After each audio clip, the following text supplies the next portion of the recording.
It's this time of the year again. It's time for the economic annual outlook. But before we look forward to 26, just a look backward. 25, in our view, was the year of the political stress test. And we think that both markets and the economy took this stress test pretty well. We had decent growth and better than expected performance on risky assets. This was often mentioned by the resilience of the economy and markets, but it might be a bit overdone.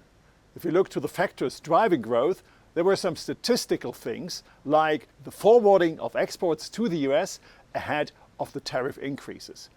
And in the US itself, the full negative impact of the tariff increases are still not fed through the economy to the whole extent.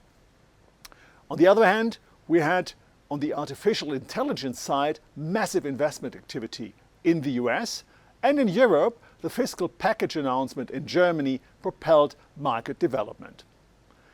Now looking forward, we think that this ongoing issues might have some dampening impact on the economic development. But overall, we think that the year 2026 will be having a test of resilience. And this resilience is mainly coming through on the financial stability side.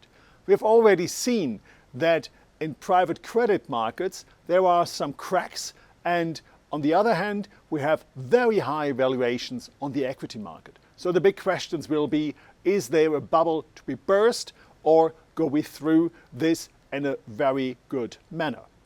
But before we get to this, just a look on the political environment.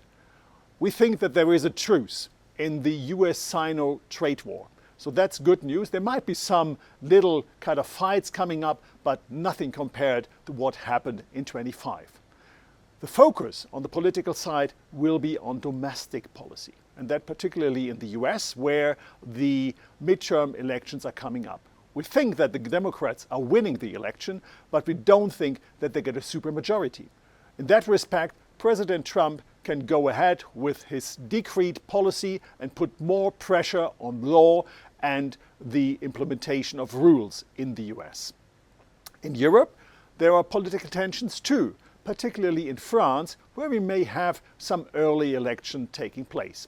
Elections are happening in Germany as well. The regional elections might put more pressure on the government, what is already under stress. In this environment, we think that the US economy is likely to show some weakness at the beginning of the year.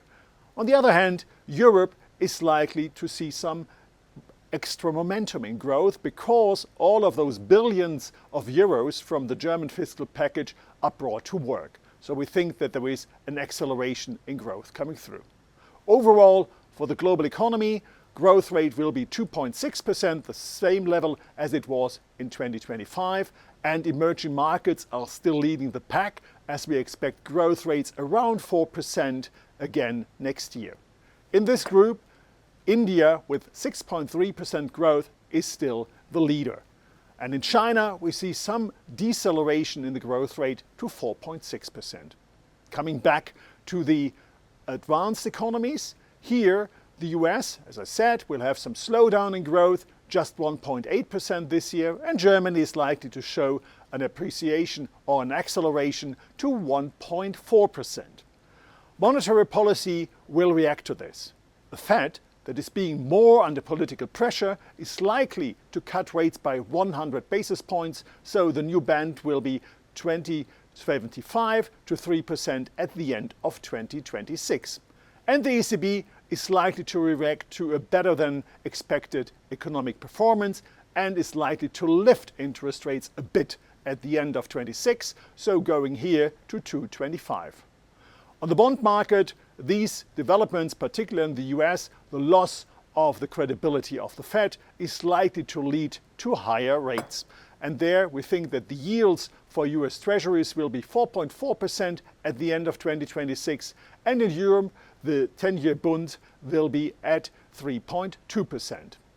Now the question is, do equity markets pass the resilience test? We think yes, although by a narrow margin.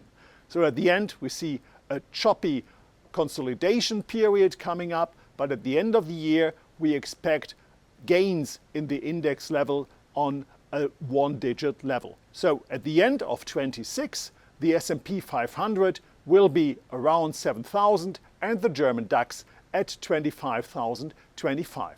In that respect, I wish you a very peaceful Advent season, Merry Christmas, and a happy and a successful year 2026.